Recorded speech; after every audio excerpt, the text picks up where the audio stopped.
everybody, welcome back for another sublimation tutorial. Today we're going to look at how we sublimate onto wooden whiteboards. This is one I just picked up from the dollar store, and it made just a really cute little Christmas tag that I'll use when Christmas actually gets here. So what you're going to want is just some kind of whiteboard material. Like I said, this one's just from the dollar store that I picked up. What we'll be using today to sublimate onto it is lamination pouches, and you do want to make sure that they're thermal lamination pouches or they will just melt. With these ones, you'll pull them in half and just tear it apart, and you end up with two of them. You will notice there's a shiny side and then a more matte side. You always want to make sure that the matte side is facing downwards. And before you go ahead and put this on, you'll want to put some parchment paper or butcher's paper down, whichever works for you and whatever you use. And then we'll go ahead and just put this right over and just make sure that it's flat as possible. That way you prevent any bubbling. So I am going to start my heat press at 350, and I'll only do it for about 10 seconds. And then once we go to sublimate our image, we'll turn it up to 400 degrees and do it for 60 seconds. So I'll go ahead and get this tacked on to the whiteboard, and then we'll move on to the next step. And you do want to put butcher's paper or parchment paper over it. That way you're not sticking your lamination pouch to your press or melting it too much.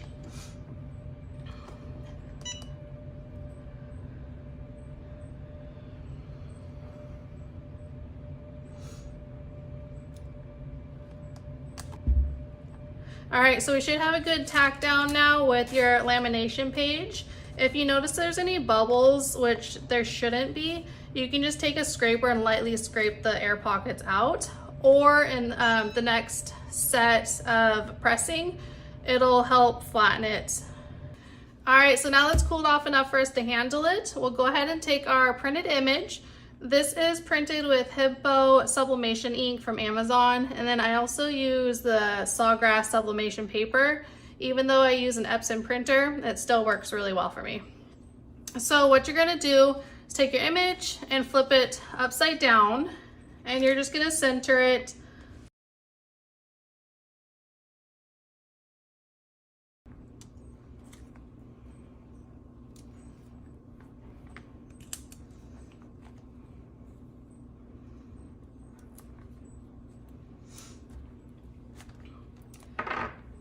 All right, so once you have your image in place where you want it, you'll go ahead and put your butcher's paper back over it.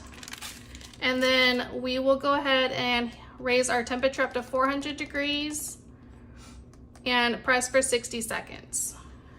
All right, so now that we have our temperature at 400 degrees, we'll go ahead and do our press.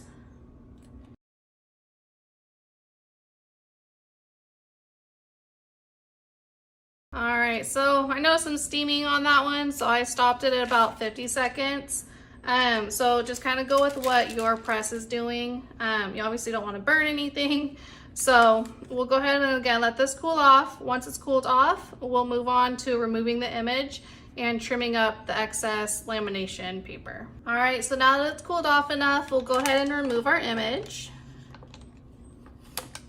And you should have a cute little image that looks like this at this time. And you will want to note that the longer you let the lamination set, the better it's going to be adhered to the whiteboard.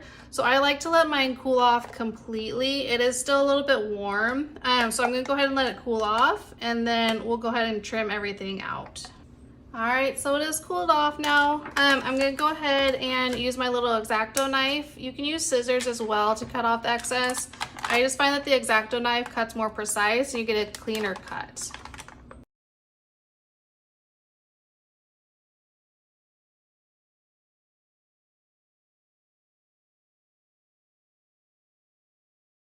All right, so I went ahead and got that cut out, and that is how you sublimate onto the little whiteboards. You can go ahead and put a little string there once you cut out the hole, and that way you can hang it up and use it as a cute little Christmas decoration. And you can go ahead and also write on here and it'll still wipe away. or you can just add a name before you print and it'll be on there permanently for you. If you enjoyed this video, go ahead and boop that like button, subscribe to the channel, and share for others so they can get helped as well. Have a wonderful day and happy crafting.